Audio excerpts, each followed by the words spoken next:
Guys, তোমরা কি দেবা দেখেছো? যদি না দেখে থাকো তাহলে এক্ষুনি গিয়ে দেবা দেখে আসো, কারণ তোমরা যদি না দেখো তাহলে কিন্তু শাহিদ কাপুরের এই সিনেমাটা একদম ফ্লপ হয়ে যাবে। কারণ যখন সিনেমাটার টিজার বা ট্রেইলার রিলিজ করে তো একটা হাইপ তৈরি হয়েছিল যে শাহিদ কাপুরের নতুন সিনেমা আসছে, অ্যাকশন সিনেমা।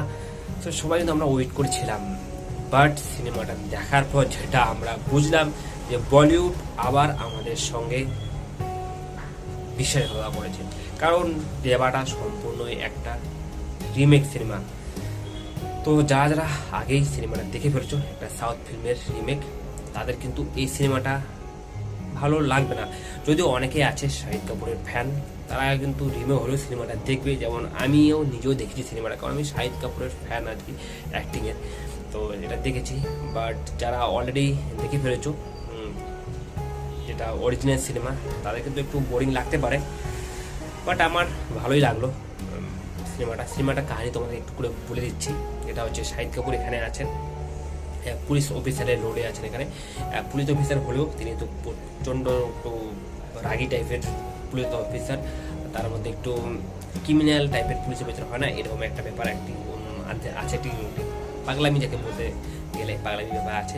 তো তার যে বন্ধু শাহিদ কাপুর, যে বন্ধু মানে পুলিশ, উনিও পুলিশ, বড় পুলিশ। এনি হঠাৎ করে উনি যখন মঞ্চে দাঁড়িয়েছেন আর কি, কারণ তাকে একটা অ্যাওয়ার্ড দেওয়া হবে, সেই অ্যাওয়ার্ড দেওয়ার মধ্যে এটা হঠাৎ করে দূতে স্নাইপার থেকে কেউ জানি তাকে গুলি মেরে, এবং তিনি ওখানেই তার স্পট ডেথ হয়।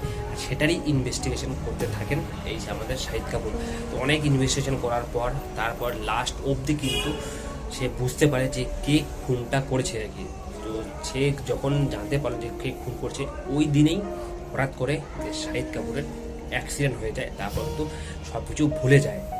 তারপর কি করে এখন কেসটা সলভ করবে সেটাই দেখার। তো এটা জানতে হলে তোমাদের অবশ্যই সিনেমা হলে যেতে হবে, সিনেমা হলে গিয়ে দেখতে হবে। চলো ভাই, চ্যানেলটা চ্যানেলটা কিন্তু একদম নতুন চ্যানেল, অবশ্যই কিন্তু সাবস্ক্রাইব করতে কিন্তু ভুলবেন না।